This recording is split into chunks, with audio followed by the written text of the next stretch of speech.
কি দেখতেই কত ইয়াম্মি না? দেখতে যেমন ইয়াম্মি, খেতেও তেমন ইয়াম্মি। খুব সহজেই অল্প কিছু ইনগ্রেডিয়েন্টস দিয়ে বানিয়ে নিলাম মজাদার এক নাস্তা। চলুন দেখে নিই কীভাবে বানালাম। আমি প্রথমেই কিছু ফ্রেঞ্চ ফ্রাই গরম তেলে ভেজে নেব।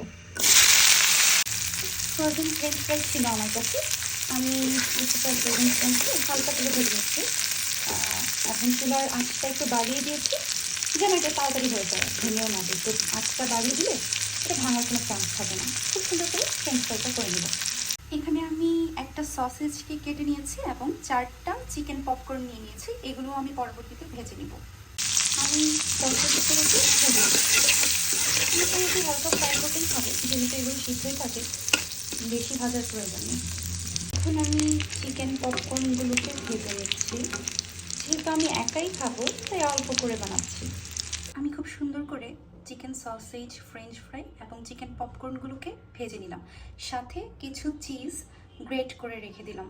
এবার আমি অল্প টমেটো সস সবটার মধ্যে দিয়ে সুন্দর করে মিক্স করে নিব, তাহলে একটা সুন্দর ফ্লেভার যুক্ত হয়।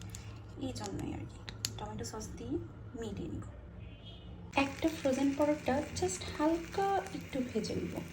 আমি ফ্রোজেন পরোটার ভিতরে সব কিছু দিয়ে জাস্ট হালকা করে চেপে চেপে ফ্রোজেন পরোটার দুই পাশে মুখটা একটু আটকে দিয়েছি। এখন অপেক্ষা করব 3 মিনিট এই পাশটা সুন্দর করে হওয়ার জন্য, এবং আমি আঁচটা কমিয়ে দিয়েছি যাতে সুন্দরভাবে হয়ে যায় পরোটাটা, এবং তারপর উল্টিয়ে এই পাশটা করে নিই, তাহলেই রেডি হয়ে যাবে।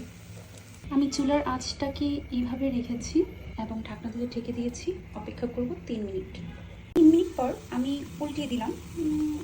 আমি আরও 1 মিনিট করে রাখবো দুই পাশেই, কারণ আমি দেখতে পাচ্ছি আরেকটু ক্রিস্পি হলে হয়তো আমার আরেকটু ভালো লাগবে।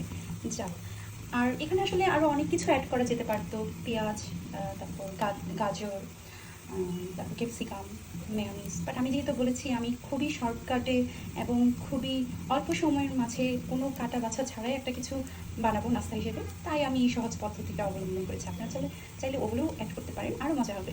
এই তো দুই পাশে একটু কড়া করে ভেজে নিয়েছি, হয়ে গেল আমার নাস্তা বানানো। এখন এটা আমি মাঝখান দিয়ে কেটে নিব। এই তো রেডি হয়ে গেল আমার নাস্তা। Sausage, French fry, cheese, chicken popcorn দিয়ে খেতে কিন্তু দুর্দান্ত। চাইলে এখানেও সস ইউজ করা যেতে পারে, বাট আমি এভাবেই প্রিফার করি, খেতে দুর্দান্ত। আপনারা চাইলে এটার ভিতরে ক্যাপসিকাম, গাজর দিতে পারেন, মেয়োনিজ দিতে পারেন। আমার এভাবেই খুব ভালো লাগে। খুব তাড়াতাড়ি, সহজ উপায়, মজাদার নাস্তা। সবাই বানিয়ে বলবেন কিন্তু কেমন হলো, আর অবশ্যই আমার চ্যানেলটা সাবস্ক্রাইব করে দিবেন। Thank you.